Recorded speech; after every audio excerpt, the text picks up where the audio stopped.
You ask Tiger to solve. This deals with linear equations with one unknown. The final result is r equals -4/3. Let's solve it step by step. Simplify the expression. Group like terms. Simplify the arithmetic. Group all constants on the right side of the equation.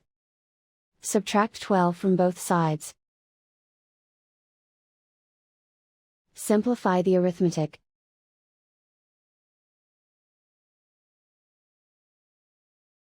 Isolate the r. Divide both sides by 9. Simplify the fraction. Find the greatest common factor of the numerator and denominator.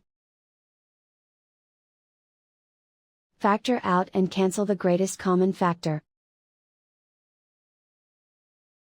And so the final result is r equals -4/3.